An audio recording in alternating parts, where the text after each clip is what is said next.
என்னாச்சோ ஏதாச்சோ உசுரே போயிருச்சோ என்னென்னமோ நான் நினைச்சு பயந்து போனேம்மா பார்த்து பல நாளாச்சோ என் நினப்பு வந்துருச்சோ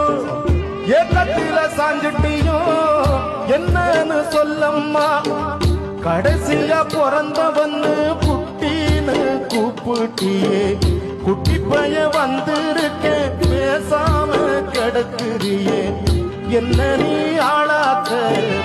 எத்தனையோ கஷ்டப்பட்ட பெத்த கடன் தீர்ந்ததுன்னா இப்படி நீ படுத்துக்கிட்ட என்ன பெத்த அம்மாவே என் ஆசை அம்மாவே சின்ன மக வந்திருக்கேன் கண்மூடிச்சு பாரம்மா செல்ல மக வந்திருக்கேன் கண்மூடிச்சு பாரம்மா